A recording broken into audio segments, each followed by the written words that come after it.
Welcome to a deep dive into one of the most transformative concepts in the history of personal development, the realization that your technical skills are actually a very small part of your success equation. Dale Carnegie, after years of research under the Carnegie Foundation for the Advancement of Teaching, uncovered a startling statistic.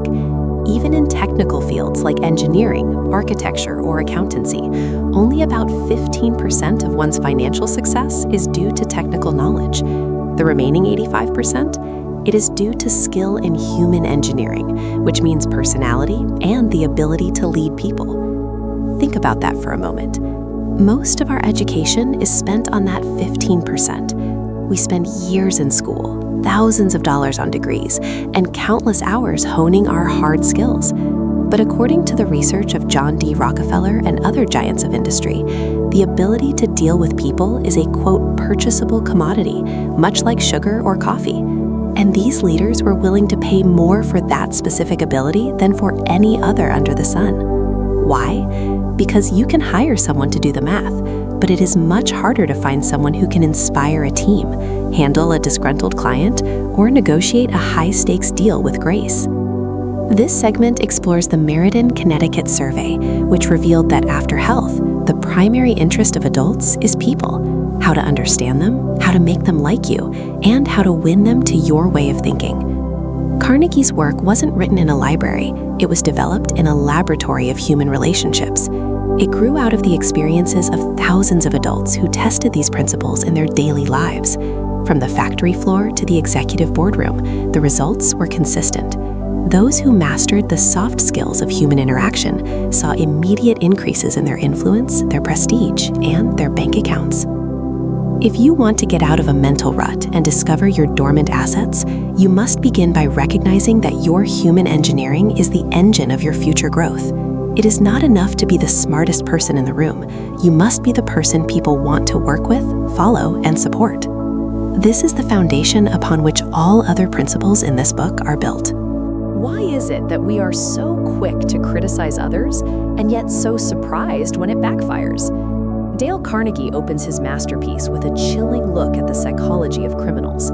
Take Two-Gun Crowley, a notorious killer who, even as he was trapped by 150 police officers, wrote a letter stating, "Under my coat is a weary heart, but a kind one that would do nobody any harm." Even Al Capone, the most sinister gang leader in Chicago's history, regarded himself as an unappreciated public benefactor.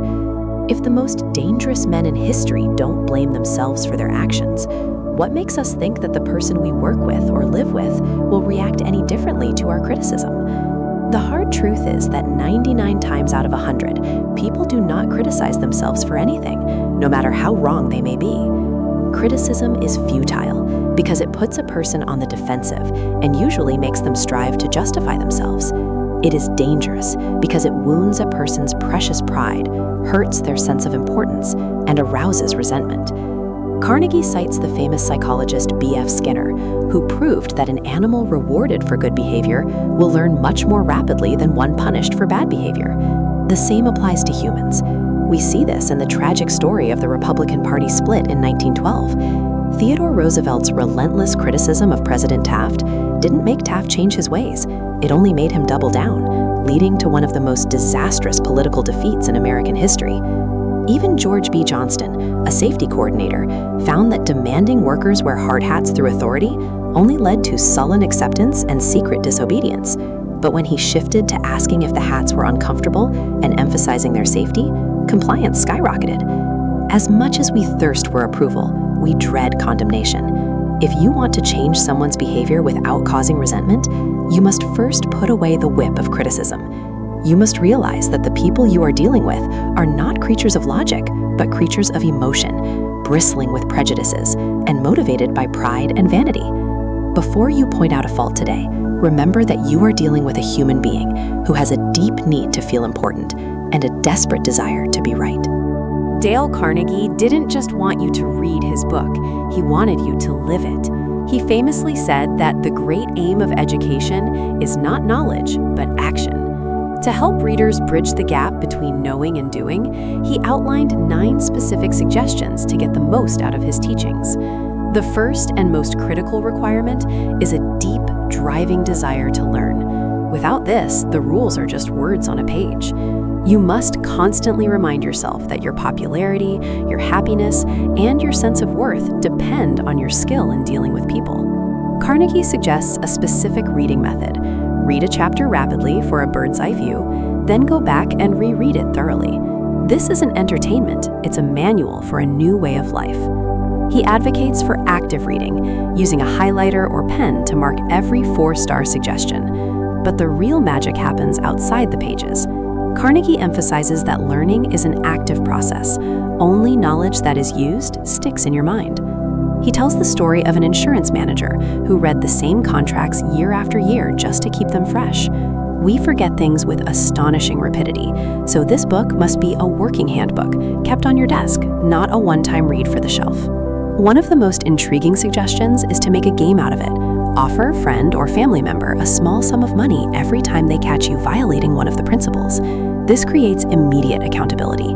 Furthermore, Carnegie shares the system of a Wall Street bank president who spent every Saturday night in self-examination and review. He would look at his week's appointments and ask himself, what mistakes did I make, and how could I have improved? This level of self-analysis is what separates the average person from the leader. Finally, he suggests keeping a record of your triumphs. When you successfully handle an irritated customer or win a spouse to your way of thinking, write it down. These notes become the evidence of your growth. By following these 9 steps, you aren't just reading a book, you are undergoing a systematic transformation of your personality that will pay dividends for the rest of your life. If this idea sparks something inside you, don't let it stop here. Like this video to support the channel and subscribe for more powerful ideas distilled into minutes. New insights, new perspectives, and real tools for personal growth.